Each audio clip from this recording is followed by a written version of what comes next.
started again, and we're on number 7 on our agendas, which is the accounts and the financial statement.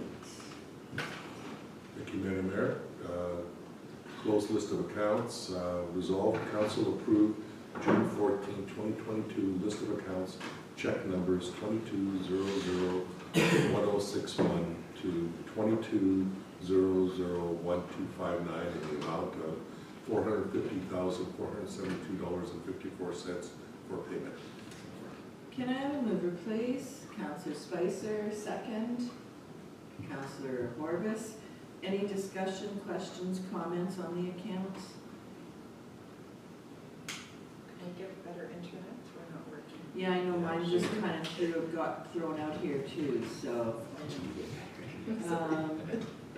Hearing no questions or comments, I have a mover, I have a seconder, I'll call a question. All those in favor, opposed, and that is carried. It's working now. Is it? Yeah, mine is.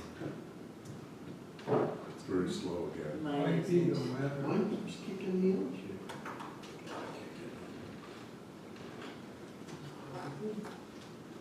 Where we're located, you think we have higher up and down load? I don't know. I have a meeting with our supplier coming up. That seems to have faster at his house.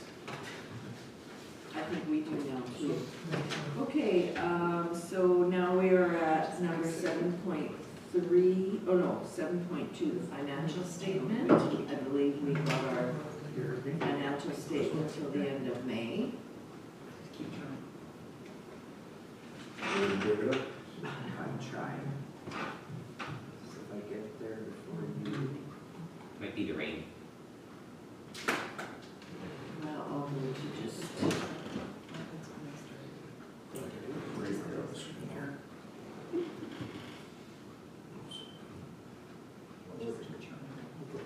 the cone won't work. Party hat. Party happy.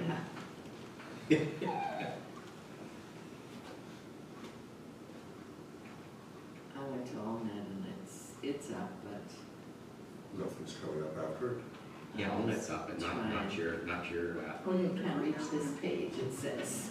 Lost. I'm signing in and out to see if I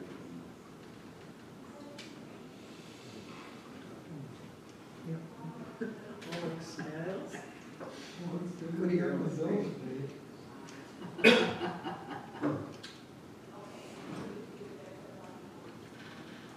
what yours are your house got against it, MPS, or is it, what's? There you go. Yeah. MTS phone me Yeah, you're yesterday. serious. There we go. When you told us last time that they were. Resolved, the financial statements dated May 31st, 2022 be accepted as presented. Can I have a mover, please? Councillor Horbus, Councillor Spicer, seconds. Any discussion? Questions, comments? Hearing and seeing none, I'll call the question. All those in favor? Opposed? Carried.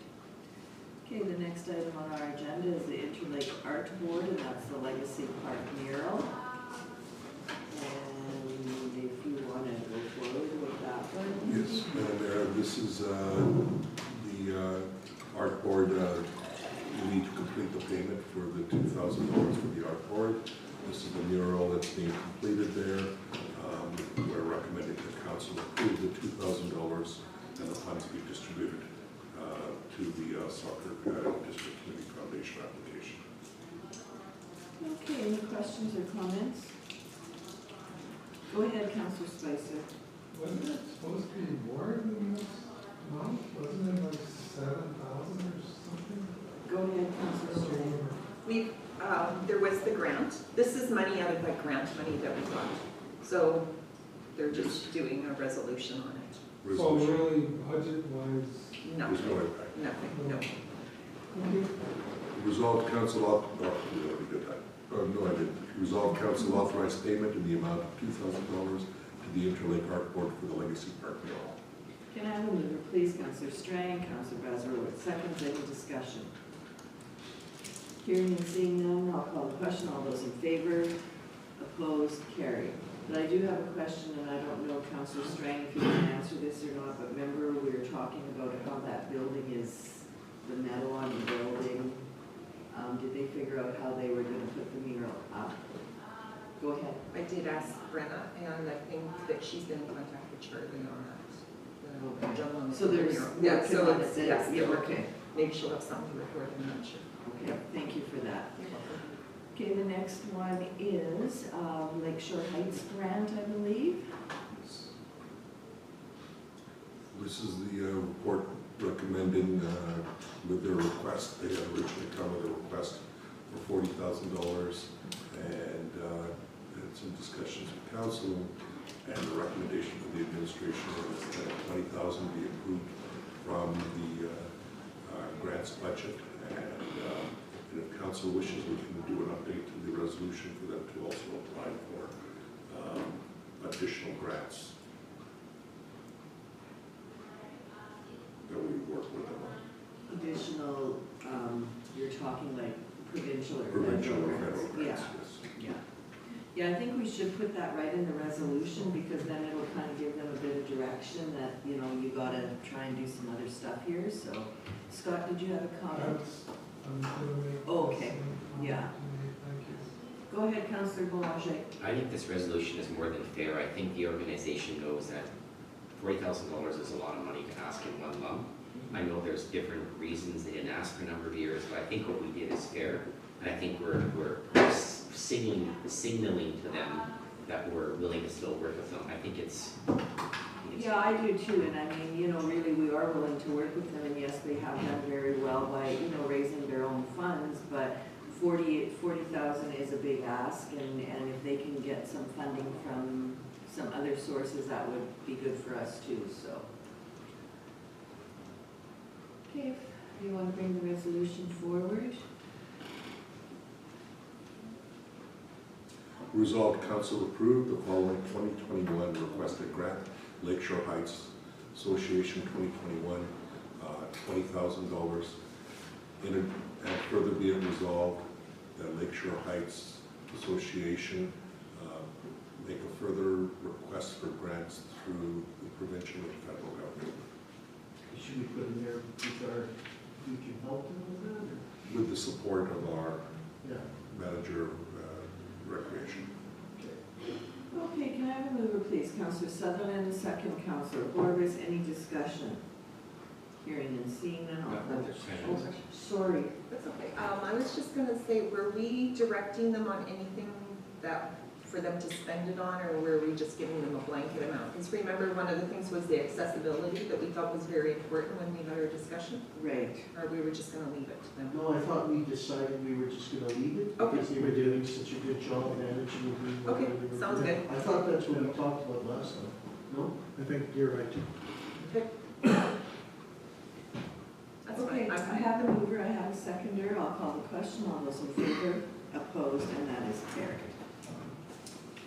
Okay, the next one, the next one on our agenda is the City of Selkirk Canada Day request for some funding for their Canada Day celebration. The City of Selkirk, as part of their annual request, is requesting for support for the Canada Day celebrations. This year is $1,000. There's sufficient funds in the appropriate account for the community activity sponsorship grants. And we're recommending approval. That's Selkirk? I'm going to open it up.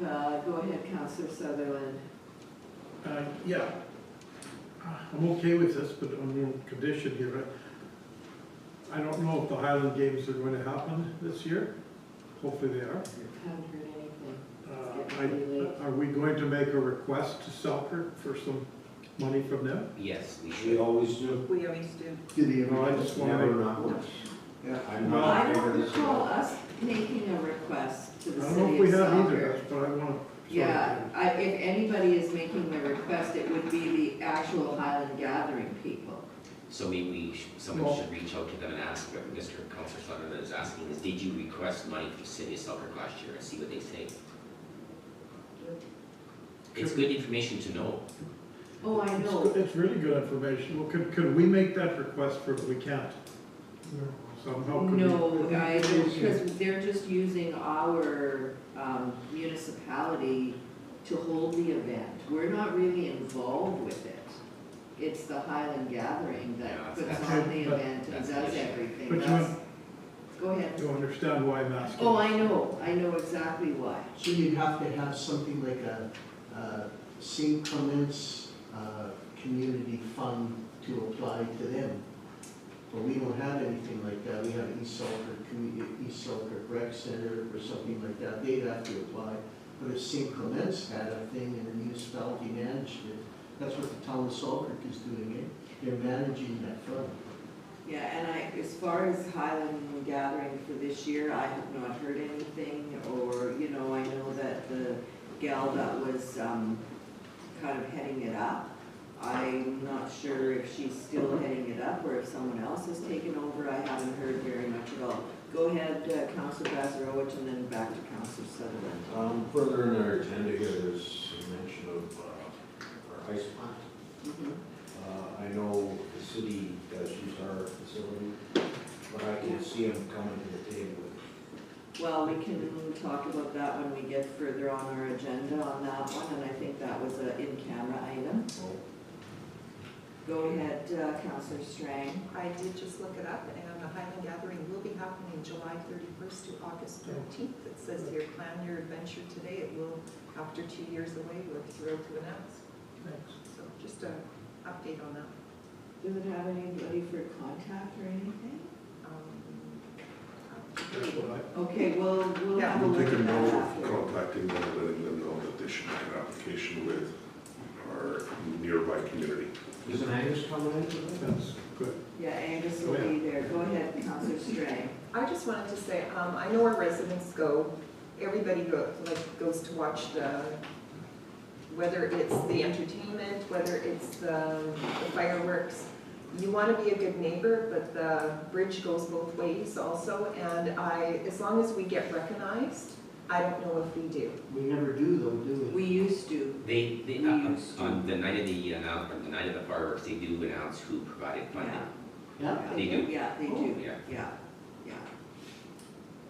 Yeah, and usually, of course, it hasn't happened the last couple of years, but I know that for probably 3 years, they've acknowledged whoever was there in the crowd, like we weren't called up to speak or anything, but they would acknowledge and asked us to stand, so you give a wave to the crowd and that's about it. But there is the acknowledgement that we are there and we have contributed. So I don't know, it looks like it's a whole different gang looking after it this year, because I know at one time it used to be members of council. Now it looks like they're, I can't remember what his title is, events coordinator or whatever for the city of Selkirk is looking after it. So go ahead, Councilor Sutherland. Back to the Highland Gathering, so if we could somehow find a contact to see if they can We'll, send a request to we'll send. talk, we can talk about that one after. And second, because we usually give some to the, We'll talk about it after, when we get to there. We're kind of in the middle of this one for the city of Selkirk, so okay. we won't forget about that. I was just kind of tying them in together because of, like, Just a correction, is that June 2023 or 2022? Or July? I think that's 2023 for the Highland Games. for the Highland Gatherings. Really?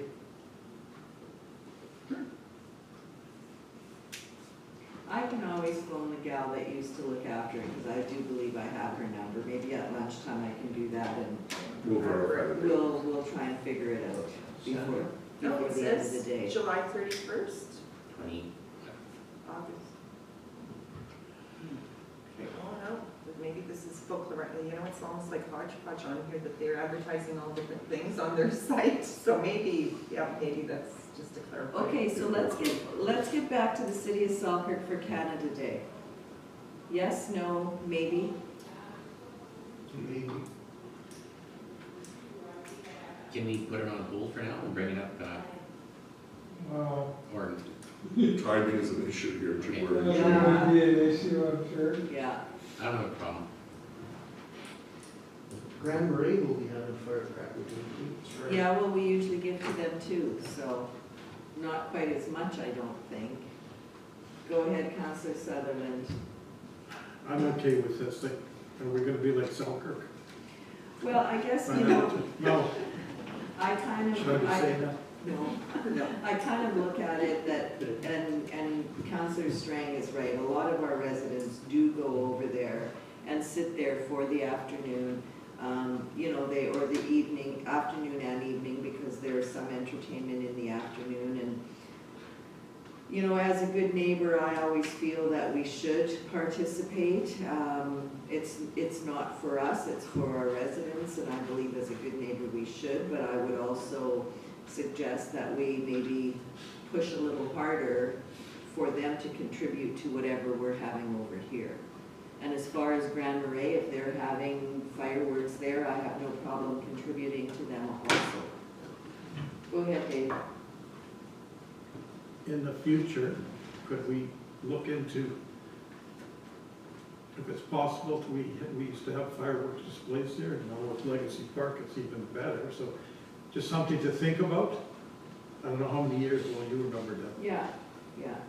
Well, and you know, does it have to be on July the 1st? Like, if there's something else going on that we know of at the rec center, we could maybe do it that day when there are people there, Sure.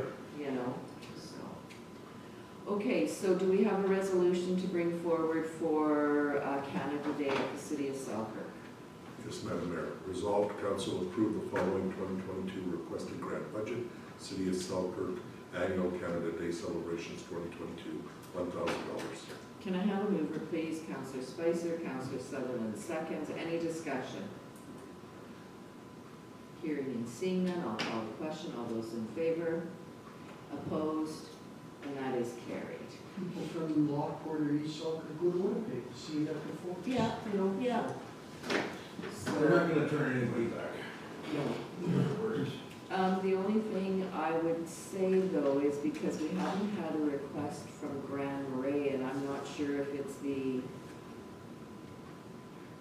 It's the GMCC, I think, Roger said. is it GMCC or is it Or no, No. Grand Beach Area Development Corporation? It is, definitely. Okay, so we haven't had a request from them, so hopefully they'll get it in sooner rather than later, and we'll have to discuss that one on the 28th of June if we get the request in, so. Okay, so the next one we have is Operation Cleanup. Yes, Madam Mayor, this is our item of support for Operation Cleanup.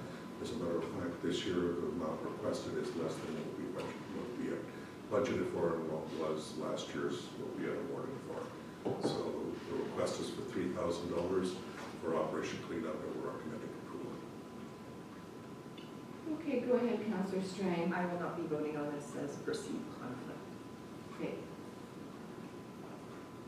Go ahead. We're increasing the fuel charges. These guys spend a fortune on fuel too. I think we should increase it. And the work is second to none. It's, nobody else is doing it. I'm not even the RN. And it's, a lot of it's volunteer driven. And it's a well received service that we get out of it. Go ahead, Councillor Spicer. Thank you, Madam Mayor. I'll move that we go ahead at the $3,500 rate that we budgeted for. Yeah, definitely.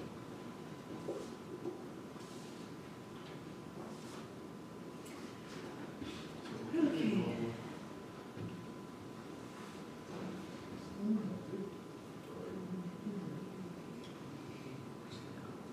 Yeah, Madam Chair, I would like to mention as well that there's a perceived conflict with me as well, Okay, so for the suggestion that's been made. I'm going to ask yourself and Councillor Strang to just vacate for 30 seconds, please.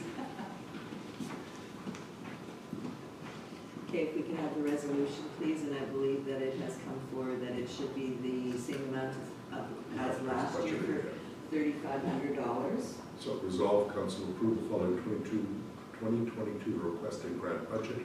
Red River Operation Cleanup 2022, $3,500. Can I have a mover, please? Counselor Bazarowicz, Counselor Sutherland seconds, discussion.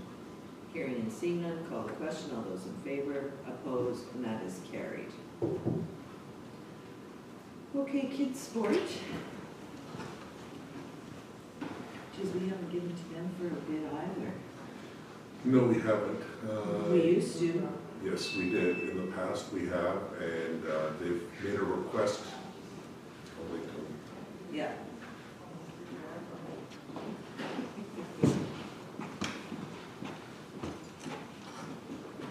So are we getting a brand new truck or you? So, kids' sport, Madam Mayor, in the past, due to COVID, they haven't come forward with any requests. But in 2018, we did approve them for $600. This year, they are requesting for $300. But our recreation manager has looked at the request and noticing the advantage and the need this year, especially with so many children looking at an opportunity to participate, is recommending that we improve it for $900 as opposed to $300. I'm good with that. Any other questions or comments? I move it. Resolve council approve the following 2022 request and grant budget, kids sport, Manitoba 2022, $900. Moved by Counselor Bazarowicz. Can I have a seconder, please? Counselor Corbis. Any discussion?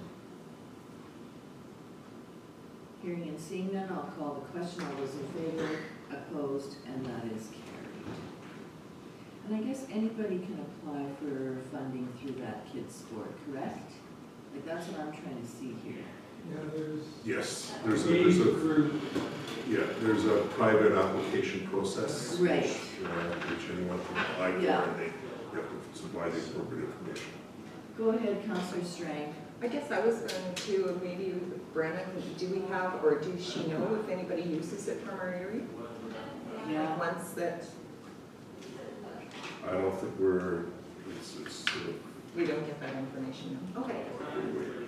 No, it's probably some Under privacy, yeah. confidential, yeah, yeah. I just thought if she knew that to encourage, like, Right. you know, that we're giving more than what was requested. Yeah, I just guess thought the maybe- only question that I would ask is, like, are there, and I don't need to know the names, but are there, Sort of, people, Yes, yeah, are there, exactly, yeah. that's what, That I'm just looking here. Okay, we can move on. Counselor Horbis, are you having trouble getting in there again? Or you're, It's working, it's going on and off, I see Glenn's is too. Scott seems to be. I just think it's my eyes, I thought it was. okay, so we are now down to, the bylaws. Bylaw number 10 of 2022, and that's to close the public reserve for first reading. Yes, Madam Mayor, and the following is the diagram of, or the location of the property Okay. by 500 and 100. So this is, So what are we closing on that map that you've got on the big screen there? Because I don't believe that that's all public reserve. That's There's a Thomas. Yeah, subdivision. that's Thomas's land, But at 500 and 100, 500 and 100, yes. which side? So 100 is to the north here, 500 is on the east side here, and the Is it property highlighted in blue is the property itself. Yeah, Where it's all been identified as public reserve. I thought that piece on the bottom southwest corner was privately owned, because there's a house there. Well, it's Glenn Thomas's place, right? Go ahead, Counselor Spicer, sorry. Yeah, so I'm just trying to remember, this is all to do with the subdivision, correct? Yeah, Yes. And were we closing all of the public reserve or just part of it? I think it's just a portion of it. Oops. And I agree, like, I thought a good part of the piece on the bottom, Thomas is own. oh, yeah. Yeah, they went to that hearing. There's something like I that. I thought it was the little strip that was Yeah. public reserve. And they went to a hearing that I think you or someone attended that hearing. They complained, remember? Was it me? Trying to remember. We did. Sandberg, right? Yeah. That was right at the beginning. That was for the 25 feet. Oh, right, Right, sorry. yeah.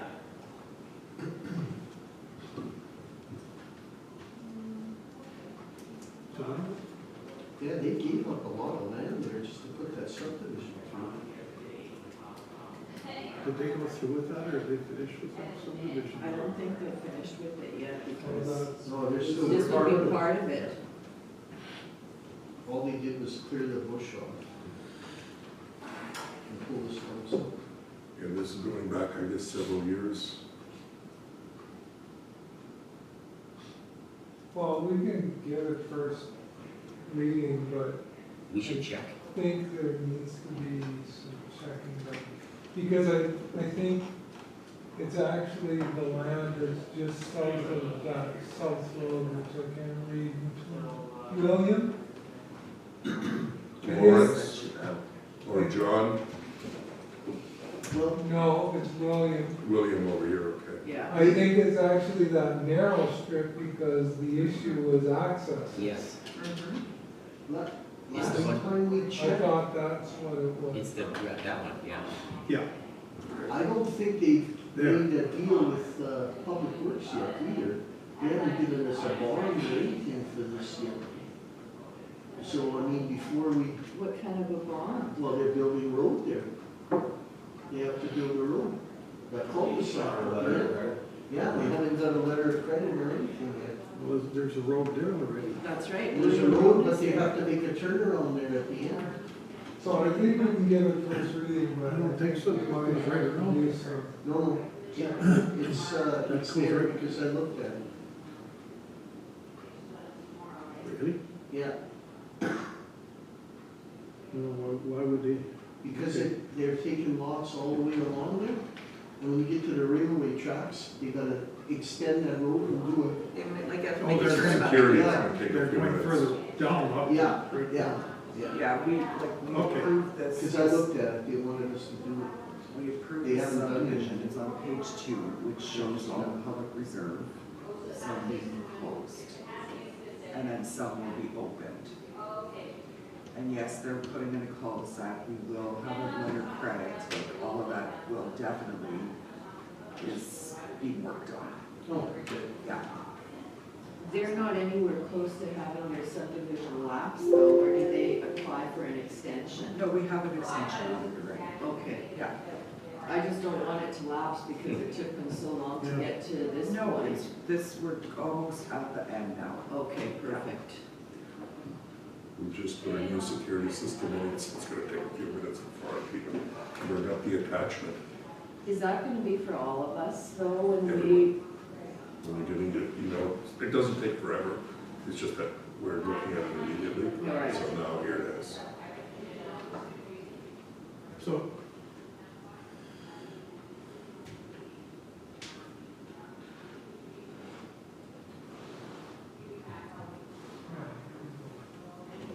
So it would be probably, as you're correct, probably this part of the Little public reserve. yeah, yeah, That's that actually makes shaded, sense. so they can get access off of William Road. Yeah, Right. okay, that's, And then they'll be coming in and dividing these lots.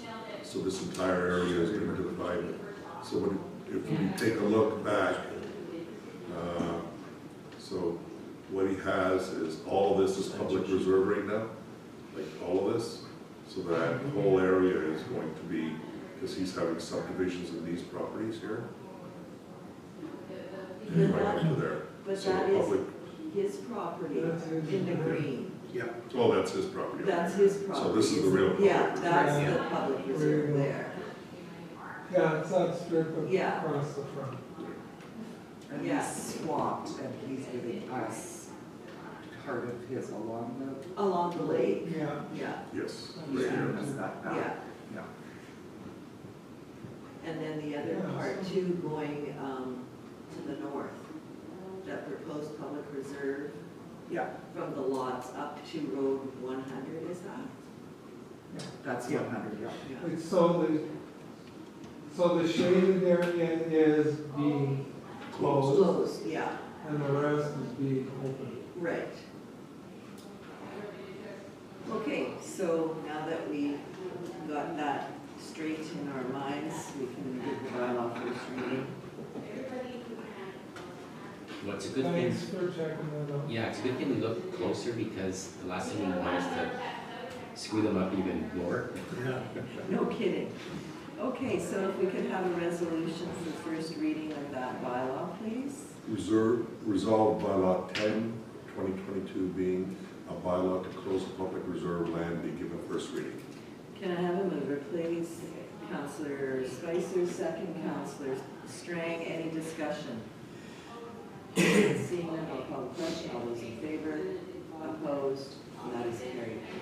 Because it's a public reserve that we're closing, do we have to advertise it and all that? Jazz? Yeah, okay. I just want to make sure too that there's the proper map is attached to the bylaw once we get to that point. Okay, so we are down to number 9 on our agendas, which is communication for information, and I'm not sure if there's anything that Deepak wanted to bring to our attention, or if there's anything that council wanted to have a discussion on under those. I think the 2 items I have, or 3 items I have that I'd like to bring to your attention. First one is the letter of disaster financial assistance. We're going to have a further discussion about this as we have our financial discussions. But what this specifically states is that along with the DFA program, municipalities who want to take advantage of this program, they can also mitigate against, as an example, we anticipate our cost, our debt, our deductible is about $100,000 approximately for the works that we would have to do in this, in our municipality. And so what it does is it gives you an opportunity to do the works and apply all the funds up to 100% into a separate account, which can be used for future disaster mitigation. So that'd be like washed out roads, that kind of stuff? That's right. So we're thinking we have the budget capacity to be able to do it. And I have to look a little bit more into this, but I think what it allows you to do is take your damage deposit or deductible and the money that you put towards it and put it all, and the money you would have gotten from DFA all towards future mitigation to avoid this kind of situation in the past. Or the other option is just take the $100,000 cost and then get the DFA funding. So the reason being is, let's say you have $130,000 worth of work because we had minimal work done. You would have no ability to make a DFA application, or it wouldn't make any sense because you don't make $30,000 because they'd be $100,000 deductible. This would say if you absorb the $30,000 into your existing budget, you can take the full $130,000 and put it into a reserve account for disaster mitigation works. So you can use it for future work, road works. So you have to pay 100 in order to get 130? Correct. Yeah, it's intended for the larger projects, like, you know, when we had something. 300,000 or something. Exactly, like the Ludwig DFA claim was, you know, $800,000. Or 900 by the time we finished. So do we know how much we have spent? At this point, we're just doing the analysis, and we have done much better than many municipalities around us. So the most significant cost, as a matter of fact, one of them I'll be talking to you about in camera. Go ahead, Scott. So, The question becomes, how far can we go back? Because we're talking Yes. about snowfall and rain, Correct. so we should be able to claim clearing our big ditches. Were there Because rules we should be able to claim the clearing of the ditches for anything we hire for. They give you, none of our staff time, so none of our overtime for staff costs will be included in there. But I think it's 75% of our equipment costs are our own, Yeah, and 100% of anybody that we hire. the cat rental alone was, Well, I guess we'll have to put the numbers together and We'll be making the DFA, when we start working towards the DFA claim, I just wanted to make sure that you're aware, there's another option that we might want to use. Even though we found a way to absorb it within our budgets, we still could find a way of getting that funding Some back. of it done? Yeah. Go ahead, Councilor Bazarowicz. Just, this has been going on forever and ever and ever. The floodway crossing, we absorb 100% of that.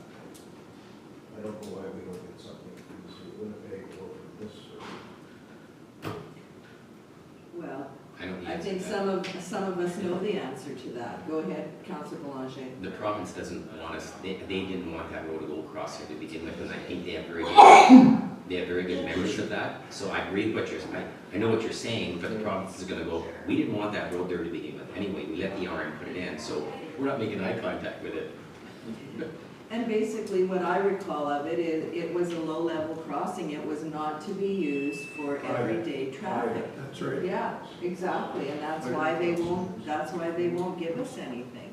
I mean, you know, if we really wanted to push it, I guess we could try, but that's gonna be Take the away end. access. That's right, that's the fear. Go ahead, Councilor Spicer. or the province could build us a bridge. Good luck. I'd with push that. for a blue bridge before there. Yeah, so. Anything else, Mr. CAO? Yes, the other is that we received a letter from the minister regarding the dissolution of Selkirk from the Red River Planning District. And if there's no further comments on that one, I will move on to the last item, which was that I wanted to bring to your attention was the card from Jim Stinson thanking for his, we have recommended for him as a part of the County Members Bill under that Mr. Wharton spoke at the legislature. And he just sent us a thank you card saying it was very well received and he was honored. Anybody else have anything under the info correspondence they want to touch on or bring forward? Okay, I'm not seeing any hands go up, so we'll move on to our council reports. And I think I'll start with Councilor Boulanger today. Since our last meeting, I don't believe I have anything to Okay, add. okay, Councilor Strang. May 31st, I attended committee of whole. We discussed purchasing policy, payroll policy, Henderson pre-sale update, Sunset Bay update, and grant requests. On June 2nd to the 5th, I attended the FCM conference in Regina. It consisted of the first day of regional caucus meetings, went over highlights of the conferences, stuff we should be attending, or just highlights that they thought that were more important for us to attend. Code of conduct was a big thing in there that you could attend. Our province was the only region who did not have elections. Everyone who had put their name for it was automatically acclaimed. So we didn't have, Manitoba didn't have anything for elections for FCM board members. I went to a session on municipalities driving the market housing solutions, and they're saying by 2030, critical affordable housing is to be resolved. They want it across Canada. Each municipality needs to identify their infrastructure and build and grow in their communities. Broadband is attracting infrastructure in our RMs, and that's whether it's cell phone service, that a lot of people still have dead zones, or our internet, and we can see that today even in ours here.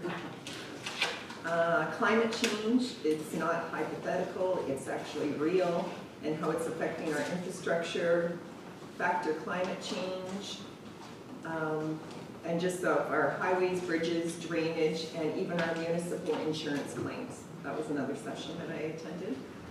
I went to a workshop also, and it was very interesting. At that actual workshop of the climate change, there was a mayor from Northern Ontario that they interviewed, and she spoke about how everyone is pushing right now for electric cars, electric vehicles, and she says there's only one road in and out of their RM, and she says there's no electricity. So she says, I don't know why they keep on pushing these. She says we don't even have, she says we don't have cell phone service in a lot of areas. And they're trying to get the Greyhound, ever since the Greyhound bus quit, they're trying to get something implemented back in their community to have transportation to bring people back into some of the cities. So that's one of the things that they're trying to get grants going on that. I did also listen to Mr. Trudeau and Jagmeet Singh speak. I did miss Andrew Scheer as I was on a study tour. They also had the mayor of Kiev on Zoom, and after he spoke, everyone did give him a standing ovation. It was very moving. I went on a study tour of, now I'm going to try to pronounce this. It was Mama Waitana. It's the first of its kind in Canada. It was a very long tour. They forgot about us there, I believe. But it's a center that they've taken. It has a school. This building includes a high school, library, city police, daycare, rec complex, gymnasium, community center, multi-purpose room. It has an elders room in it. The outdoor has gardens, basketball court, soccer pitch, cultural space, and elements of the Indigenous traditions. Many of the indoor rooms and facilities are also that's just any resident of Regina or the community there can rent also. They've put it in an area to, they said, to clean it up and how it's changed that area of the city. But it's more like a drop-in center, so when the school shuts down, but yet everything's open up to that there's, you can be going throughout the school. Everything is, except the only thing is the classrooms that they lock up. But just very community. They also said that on their city council, they have elders that sit there. It's mandated in the city of Regina. So everything they do is by blessing of them that they do within their city. So this is part of their further reconciliation that they've started bringing in. So I found that it was a very good tour. I did also attend the trade show and did lots of great networking that you found out stuff that RMs are doing, even just in our area, that when we hang, like, you know, meet up with each other, stuff that we haven't had the chance with COVID to meet up and see what's going on in the next door neighbors RM. One of the things that I found interesting that, say, East St. Paul, and I think we connected Deepak up with the lady, that they're doing is the food cycler. I was hoping to win one, but to bring back here to the RM. I was a loser at everything. So. But anyways, they're doing a pilot program. I think they start in July, and I think that the I'm lady going to that, contact myself to see if they can kind of present to council. yeah, it's a little machine. They're getting 100 of them in East St. Paul. It's a little machine, and then it turns all your composting into dirt. So it's a little machine that everybody has at their home. 48 hours. Grinds it up. or Yes, yeah. So, Be impressive, 48 hours it turns it in. Like coffee Food waste. grinds, orange peels, that kind of stuff. yeah, bones, everything that. So you weren't putting Bones. you weren't putting stuff in the garbage, but You know, I it's, should show you. Your neighbor. yeah, It was pretty. But I just thought, and when she said, "Well, where are you from?" and she says, "Oh, I know, because East St. Paul's doing a pilot." But just stuff you found out going around to the different suppliers. One of the things I was very surprised at the trade show is for the electric vehicles, there was only one supplier there, which you'd think with the big push right now with the gasoline that there would have been a few of them there. Even though I know that you did networking on your own and we haven't. Danny was there too. Yeah, He was so- on the outside. Yes. Well, he was with FCM. He actually just kind of popped in there and joined the gal that was there from FCM. So Okay, On the outside, they weren't in the trade shoe that show they were in the hallway. in the hallway, okay. Question? Go ahead. Were there a lot of masks being worn at the event? No. Okay, just There was a curious. few. There were a few. We start and then you, Yeah. And they had badges, so you have green, yellow, or red. If you're red, you're wearing a red badge, then you basically don't approach, give them the distance, yellow, maybe a fist bump, and green, you can do full Oh, so it was an handshakes. indicator to others that you Yeah, didn't you want put them on anybody to. your Come lanyard. close to you. Yeah, Staffing wore masks in a lot of places. Interesting. yeah. I thought that was a neat idea. Yeah. Yeah, As of so- today, no more, you can fly anywhere, do anything, you don't have to be vaccinated anymore. They're drunk and they do. Oh, Yeah, really? yeah, Okay. yeah, that's what it said on the radio this morning. The, Yeah, I had mentioned that to somebody, and they Federal- thought that was really cool Yes. too, the little they're taking it all the badges. Good way, idea. training Yeah. in planes, you don't have to be vaccinated. Couple of masks. You don't have to be vaccinated anymore. See, I guess I don't quite get all of that. Well, But anyways, It was all the pressure from what's going on. Until lunch. Yeah, exactly. yeah, Yeah. yeah. Monkey farms. Okay, anything else? and that's it. Okay, perfect. Thank you. Go ahead, Counselor Sutherland. Thank you. On May 28th, Mayor Deputy Keto Ford, Councilor David Horbus, and myself attended the GLRA and the GLBMB AGM in Gull Lake. It went better than I thought it would.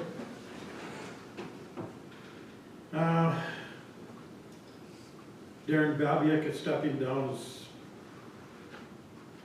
president of the GLRA, and Dave Cairns is no longer with this GLBMB.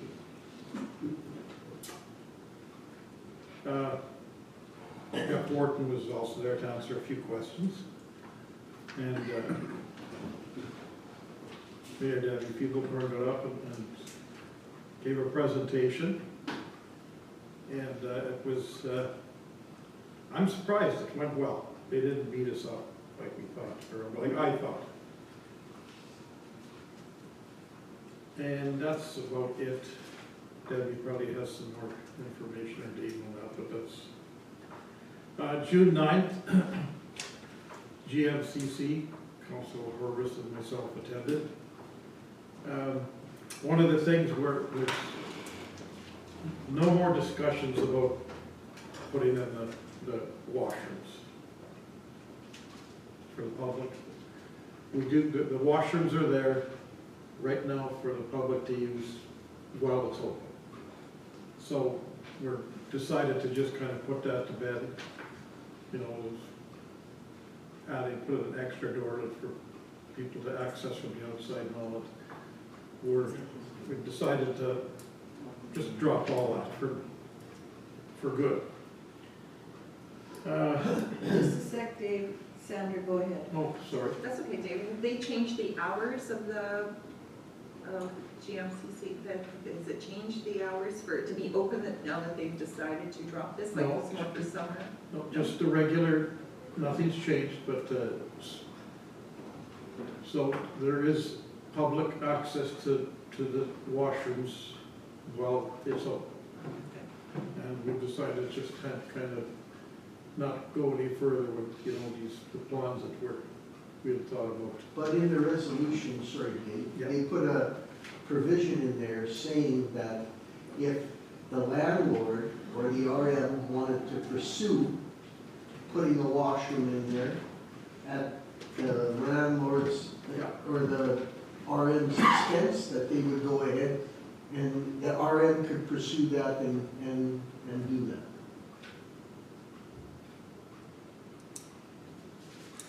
Okay, keep going Thank you there. for the info. Thank you. You're welcome. Susan announced there's going to be a one-day blitz on the water testing. So residents can pick up the bottles and they test their water and then they bring it to GMCC. It's just a one-time deal. And I do forget the date, I didn't mark it down. This is well testing. Yeah. Sorry, Okay. sorry. Yeah, well tested. Well testing. Okay, There's a Dr. Pieces will be starting June 21st, an actual doctor, not not a nurse practitioner. a nurse practitioner. There's actually a doctor starting June 21st, Tuesdays only. So I guess that's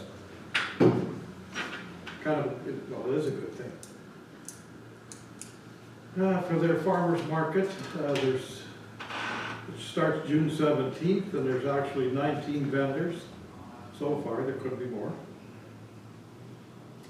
And when is it? Is it just Fridays? June 17th Fridays. starts. Just Fridays though? Yeah. Okay.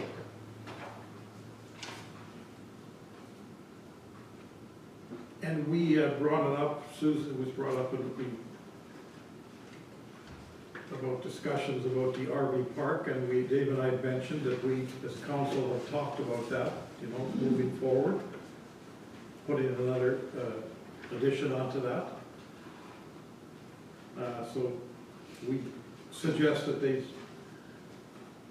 draft a letter and send it in to council, maybe we could get together and talk. I'll talk about it and see where we're gonna go with this and when. Because it kind of does make sense to, we know how much revenue comes in from the existing RV park, and they were talking about like all these other surrounding parks and RV parks and the money that they're bringing in from them, and there's just I forget, I can't remember, Dave, but remember there's a waiting list, 40-something. 40-something, okay. On the waiting list? Waiting list. So if we were to put another, 45. It's 45. so it's something I guess we should, we've talked about it, we should maybe discuss sometime about, I know it'll cost a few dollars to put it in, but in the end, it'll bring in a lot of revenue towards sustaining GMCC, without it, as we all know, it wouldn't, we'd have to pump a lot more money into it. Yeah, I think that Or we should scrap it. maybe discuss it and, Yeah. it would be, I guess in my mind, it would be good if this council kind of had a plan in place to even maybe start this fall. So, Yeah, because Yeah. because I think we're all in agreement that it is a good thing and it should move forward. So yes, and. we can talk about it after maybe a little bit. Because it was brought up at that meeting, and Yeah, we both said, well, we've already talked about this, so yeah. it's not something that, the Grand Fitness, their physical or total income is $5,089. And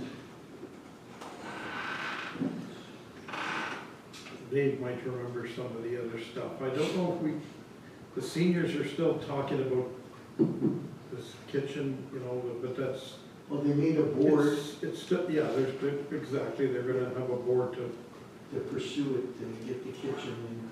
but I think this whole thing is gonna take quite some time, if it happens at all. There's 3 of them on board. And there's gonna be 3. Susan's actually gonna be on that board, Susan, Roger, Marilyn, and Roberta. Roberta, sorry. No, Roberta can't, because it's kind of a she's on the board with the seniors. Oh, that's right, too. Yes. Sorry. Yeah, Anyway. so Roger, yeah. Yes, so that's, and that's all I have, thank you very much. Thank you for that. Go ahead, Councillor Horbis. So 28th, there was the meeting at Gull Lake. As Councillor Sutherland said, that it went okay, but we did get kind of blindsided there because of that flower, what's it called? Well, Deadwood Inn. Yeah, Deadwood did a big presentation there. They had pictures of all this gravel pits that weren't rehabilitated and all that stuff, which was not our fault because that's the province's fault. They get money towards that and they should be doing it to all these places. So that was the biggest thing, I guess, that kind of hurt us at that. They were showing all these pictures about that.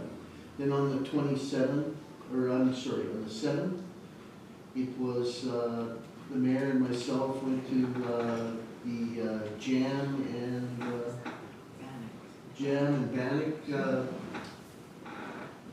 thing at Salford, where it was actually pretty good. They had this these jiggers, Red River Jiggers, world champions. This one guy has 3 kids, 2 boys and a daughter, and they travel all over the world. They've been to Canada's Got Talent, US Got Talent. He told the story, it was kind of funny. He said one of the kids wanted to go to this US's Got Talent, so they all jumped in the car. They went there, they auditioned, and then 90 seconds later, they jumped in the car and drove home. And I did look up the name, and they're called the Ivan Flett Memorial Dancers. Yeah. They were awesome. Yeah, they took that name because of their grandpa, in honor of him. So, yeah, they were really good, actually. They even had people from the crowd up there jigging. They are excellent. Yeah, Debbie was gonna go over there. She said her leg was My hip was bothering too her. sore. But that didn't stop us from eating bannock, though. You know, their share of bannock there, so that was pretty good. So, yeah, and then they had some singers there and that, and it was good. And then on the 9th with Councillor Sutherland at the GMCC, the doctor's gonna be, oh no, the water pickup is on the 10th and the 11th of July. That's when that'll be. And I guess Public Works has kind of coordinated that thing with them, so that's all set up. The doctor will be there on June the 21st. That's his first day there. So he'll be coming every One day. yeah, one day, every Friday, I think. And this doctor lives out there, and he's works out of the Stonewall Hospital. So he'll be using the facility there. Saving gas one day. Dr. Duplessis, that's his name, and he lives in Albert Beach. And the market is from 2 to 6 on Fridays. Yeah, and then the washroom thing, like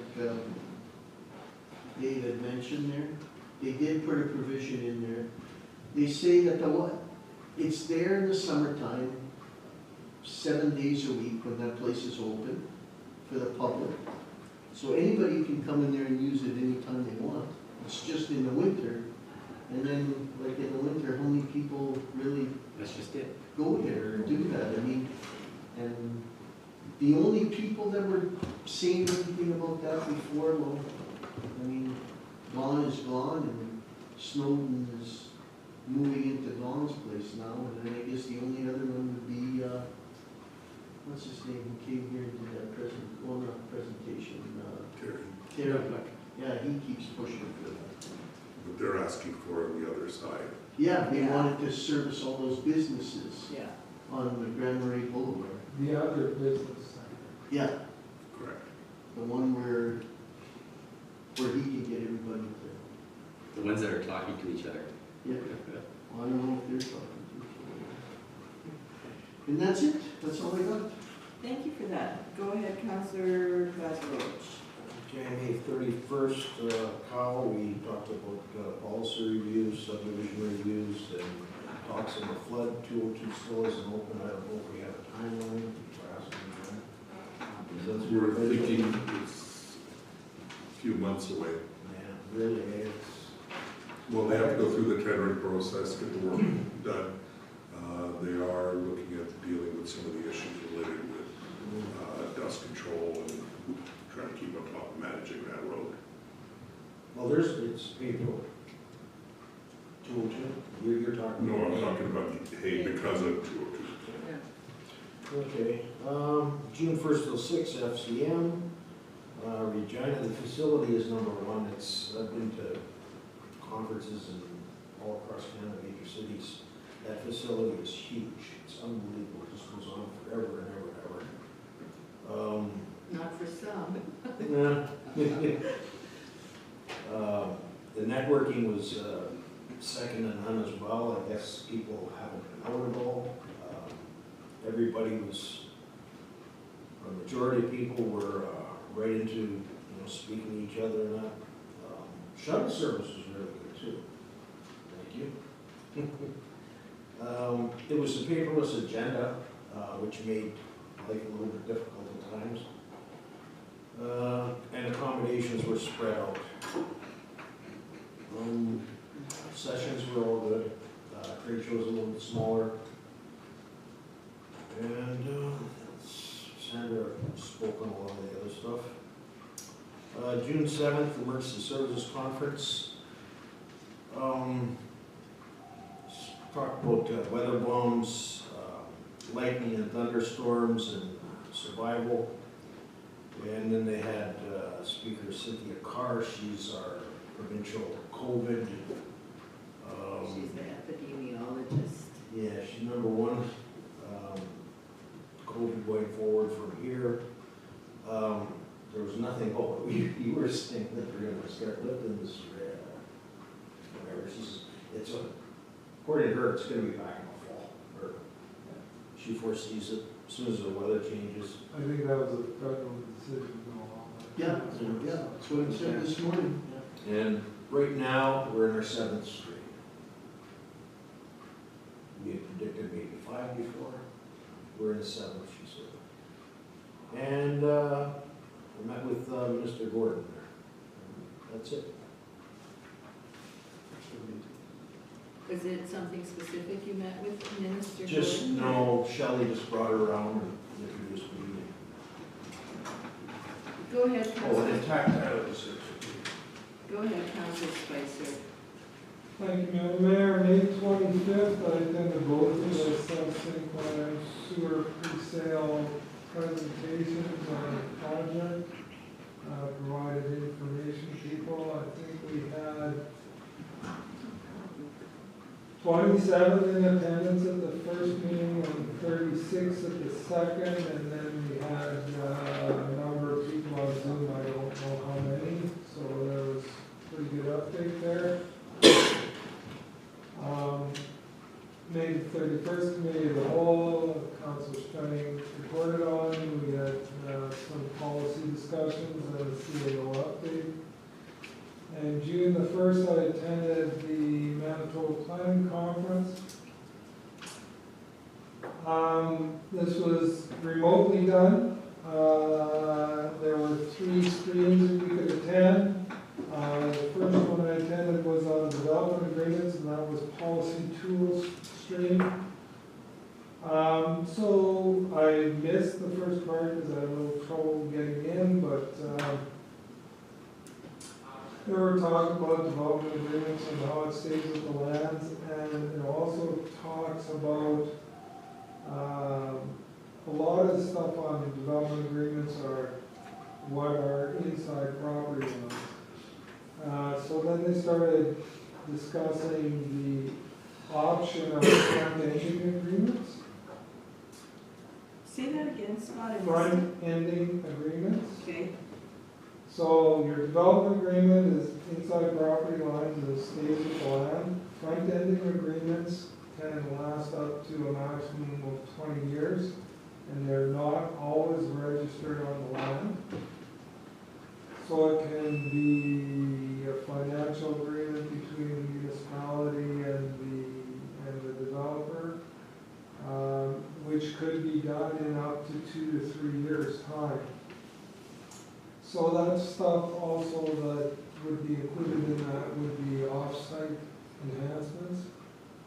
Say, new development came in and we needed to do a turning lane on one of our roads, for example. That would be an example of one of those. The other thing they talked about was development agreements and climate change. So if your RM has standards for climate change, which could be the new CSA standards, because there are CSA standards for climate change resiliency, we need to adopt them if we're going to, and then we can include them in development agreements. So if we have, say we adopt the CSA standards for resiliency, then we can include that in the development agreement so the developer has to follow it. There's also some discussion on development fees for climate resiliency, and that's very early stages of discussions, but we'll probably be thinking about that in the near future. Second stream was building climate resilience, and they're talking about adapting to climate change, and there is, the prairie provinces are working on this together.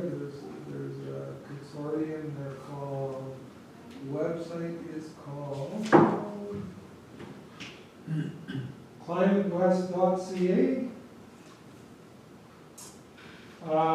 So of course in Manitoba, where our concerns are heavy rain, flooding, drought, and the impacts of those. It's some interesting information. They've done studies across the prairies. So indigenous communities, 60% of them are looking at climate resiliency. In Alberta, 55%. In Manitoba, 40% of communities are looking at it, and Saskatchewan's only at 20%. So the larger communities are doing more, the smaller not so much. And of course, they're talking about in Manitoba integrating that adaptation plan into your asset management plans. So you link adaptation of climate into your asset management so you can put your numbers to it in the future. So they talked a bit about barriers, staff time, staff skill level, financial resources, more pressing issues. The big thing is to get started. It needs to be community-based. You need to find some community champions, use tools that exist, and need to learn from each other by collaboration. Mr. Dwayne Nickel was one of the speakers from Selkirk, and also a gentleman who worked with Churchill. What day was that, Scott? The 1st of June. Yeah, there's an article on it in that paper, yeah. What's it called? Journal? Yeah. Record. It had Nichols' picture there. The only reason I ask is because he was in Regina. That's why. I Yeah, asked it what was- day. Probably did it from September. Because he was live.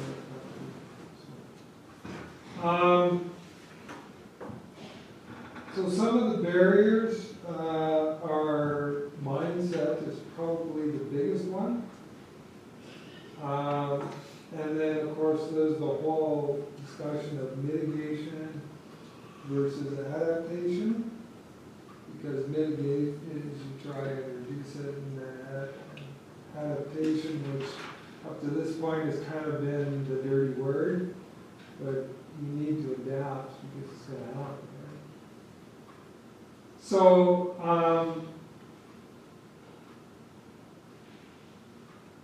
just to cut to the chase, adaptation basically, if you look at it from a risk management point of view, because that's really what you're doing. It's risk management. So you apply that climate risk to decision-making processes and use your natural assets because it's better and cheaper. So one of the challenges across the country is political will. And some of the comments they said is mitigation and adaptation should be on the same footing.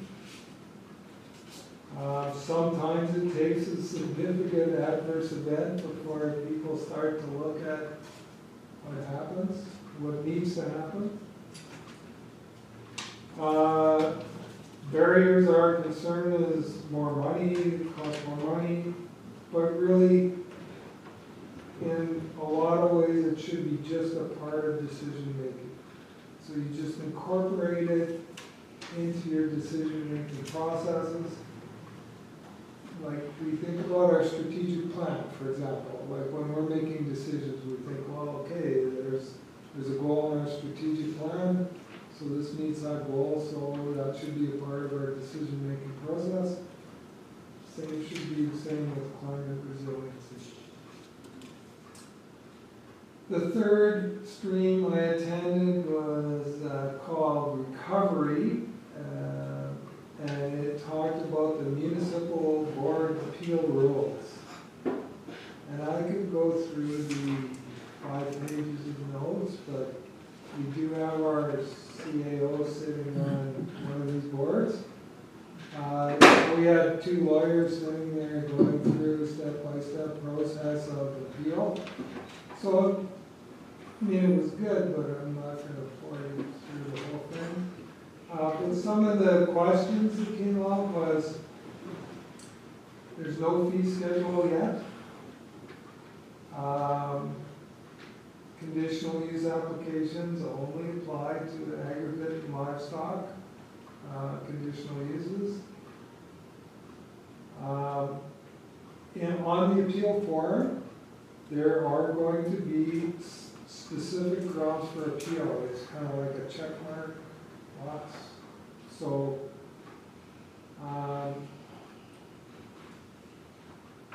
there was a question about when the municipality needs to send the reasons for turning it down. Well, the answer is immediate. Like, you don't wait 3 weeks or whatever, which apparently has happened already. Yep. Here's a good question. Can new information come up at the municipal board hearing? And the answer is yes. So you don't just rely on what's been provided before. New information can be put in.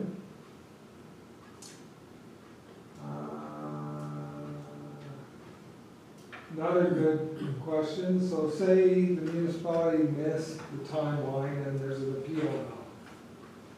It says, can the municipality still work on, municipality or planning district, still work on getting the appeal through? And they didn't know the answer. Yes, you can.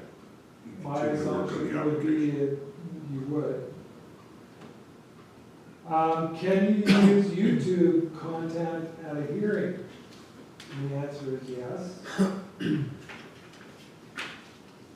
And then cost of consultants, well, you hire a consultant to present for you at the hearing, it's our cost, same with their cost. That was about it. So that's the end of my report, unless there's any questions. Just one. Go ahead. Why, under the conditional use, did they only limit it to the 2 aggregate and livestock? Like, how did they come to just, like, that's pretty narrow, specific? I think it was seen as, since conditional uses tend to be based on conditions related to the community, Okay. that they want to give opportunity for community input. I wouldn't be surprised if they become part of the next round of lists when they do the review 1 year later. Okay, thank you. Okay, I've got quite a few of the same ones. So we had our regular council meeting on May the 24th. I attended the Henderson pre-sale on the 25th. We had our Gull Lake meetings. The only thing I was going to add to that is I know that Councillor Sutherland, I believe, said that both David Cairns and Darren Babiak were stepping down. Unfortunately, when it came to the Gull Lake Basin Management Board, there are a couple of people that stepped up that are going to be looking after that. David Karen said he would help them to kind of get organized because of course they haven't had any meetings for a couple of years. With the Gull Lake Ratepayers Association, even though some people had told Darren that they would be interested in forming part of the board, none of them were at the meeting, so as it stands right now, Gull Lake Ratepayers do not have a board, and I think that there was Darren Babiak and a couple of other gentlemen were going to sit down and see what they can do to get people interested in coming on that board and moving it forward, so. May 31st, we had our committee of the whole, FCM, I attended also. I guess pretty much, I thought everything was good. Unfortunately, I was having a lot of trouble with my hip and I didn't do as much as I wanted to. I did manage to get on one study tour, and I went and looked at their waste disposal ground. It's pretty awesome, pretty awesome. They use topsoil for cover, and they have like mountains of topsoil that they're using for cover. And I Kind of thought, expensive, isn't it? well, I guess when, you know, people are doing developments and that, like they have all this excess soil and it all goes to the landfill and that's what they use for Do you mean cover. fill or actual topsoil? Both, Okay. both, whatever there is, it's all soil, so which I thought was really interesting. The one thing that I did listen to some speakers, I walked through the trade show and everything, but the closing plenary I thought was very, very good. It was two explorers from Quebec, and they told their story of their trek, the longest ever north to south crossing Only ever. of Canada. Only ever as well. We're the only ones that have done that. Thanks for that.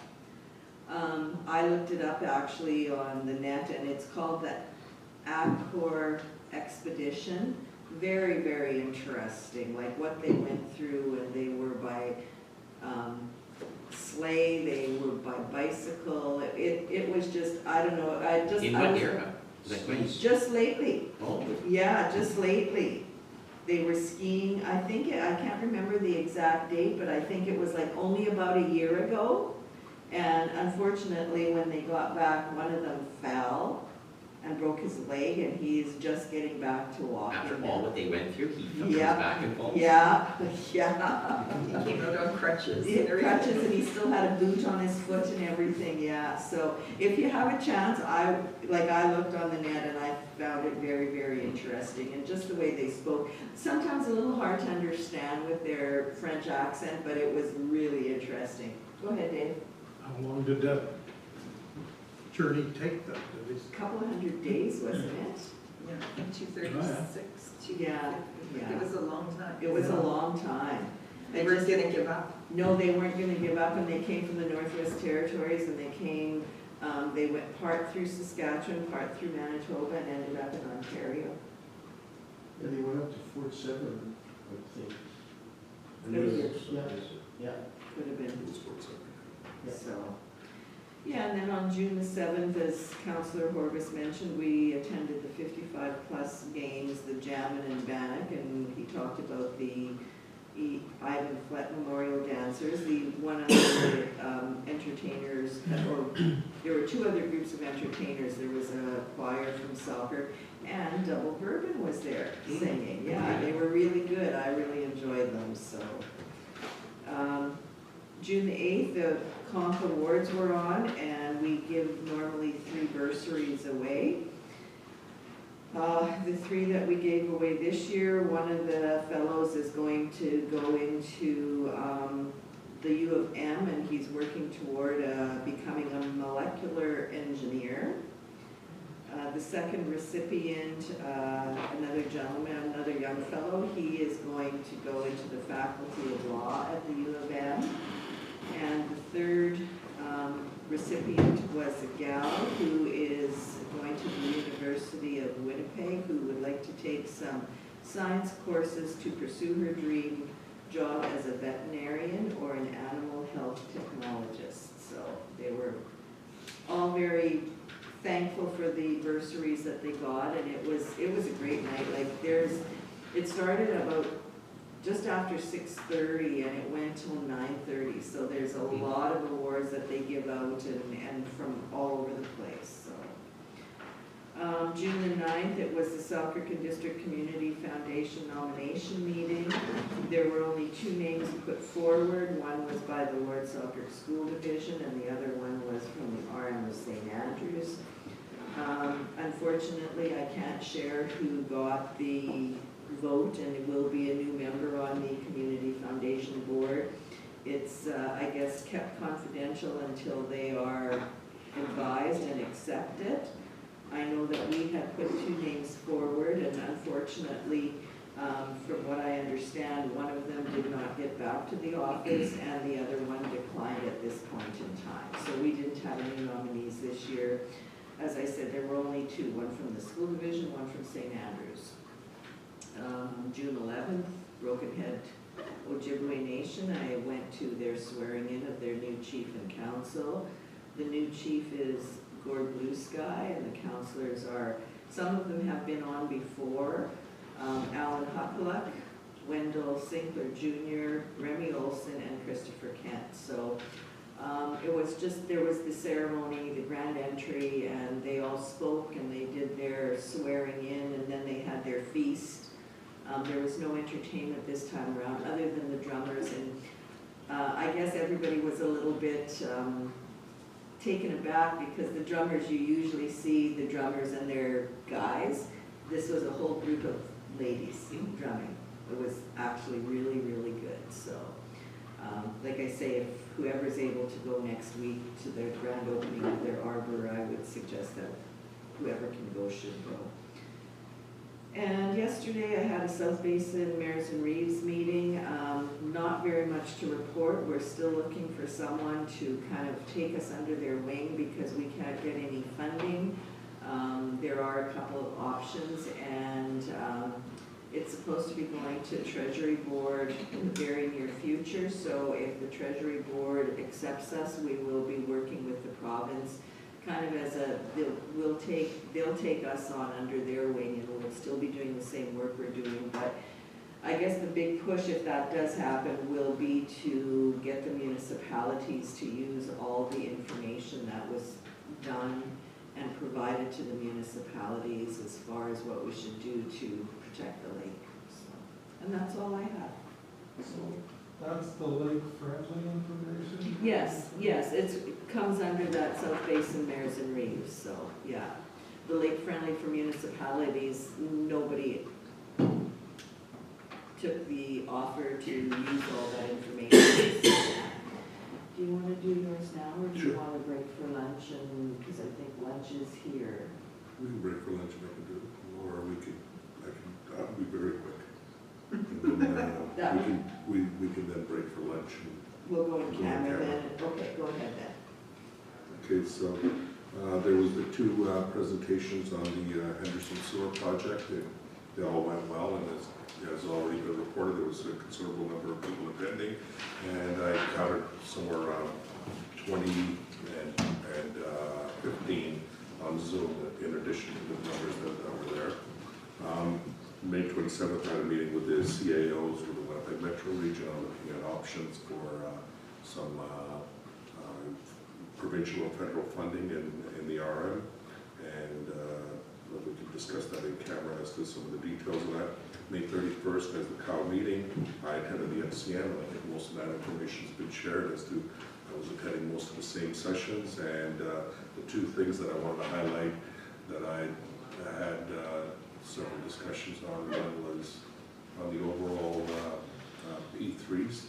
There's an opportunity, Graham Construction was there, they were talking about doing P3s at a different level. Generally speaking, P3s don't usually look below 100 million just because of the financing and investment requirement.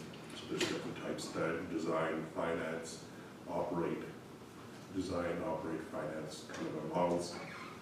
And to give you an example, the city of Regina just did their wastewater treatment plant, and they did that through P3 with EPCOR. EPCOR came and put it in place, and when they did their analysis, it was about $200 million to do to build a plant, and it was, and they did the analysis to operate it, if the city of Regina was going to operate this, and this is accommodating all of city of Regina, it would have cost them $800 million that they would have cost over the next 20 years. And with this P3 model, it was going to cost them $600 million. So altogether, they were going to save $200 million for someone else to operate it for them and to build it. And 20 years later, they would get a fully functional and hand it over to them, meeting the requirements as it was on day one. So as a P3 model, it's a wonderful opportunity that they've got a 20-year. Why did they look at the P3? Because as I've talked to you about before, the city of Regina hit their debt ceiling. So they had some challenges. This allowed them to be able to do some of that. Don't unions usually frown against those? Oh, this one had significant union Yes. discussions. As a matter of fact, this one went to a plebiscite as part of the vote before it was implemented. And so there's a lot of other information associated to that. And then there were several other ones. The other most interesting part was that I found out that AllNet and Miniware are now becoming one company. So that's a bit of an advantage for us because we're using the products.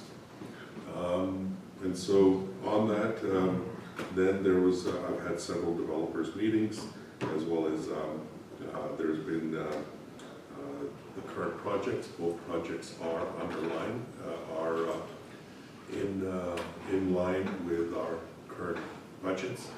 There are some things that I wanted to give you an update on. I'll give you an update later on. And lastly was that I was contacted by the CBC. They did a brief Zoom call with me as an interview, and they're very interested in the ride share program that's occurring out of the RM. In light of all the cost of gas and so forth, apparently Go Manitoba, which is the whole issue around ride share, we're the only one who have like a park and ride kind of a ride share program where people meet in a central location. So the only ones in the Winnipeg Metro region that are offering that.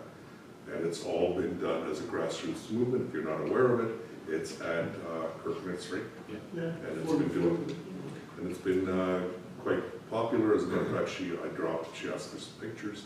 So I stopped there, I took pictures of the vehicles parked there. And so this week, I think they're focusing a little bit on what the RM is doing. So I also talked a lot about sustainability and all the things that council wants to do. So CBC wants to talk about how innovative this council is. So that'll be hopefully coming this week. That's it, Madam Mayor. Thank you very much for that. That's kind of interesting. Heather, do you have anything that you'd like to share with us? Okay, so then I will ask for a resolution if there are no other questions or anything for DPAC. I will ask for a resolution to move in camera, and then we'll have our lunch break, and we'll do our in-camera while we're having lunch and after that, so. Resolved, council recess the regular meeting and go into in-camera to discuss legal and personnel issues, and further be resolved that all matters discussed are to remain confidential as per section 83(1)D of the municipal act. Moved by Councillor Boulanger, second Councillor Bazarowicz. Any discussion? Hearing and seeing none, call the question. All those in favor, opposed, and that is carried. I think David is giving this to you.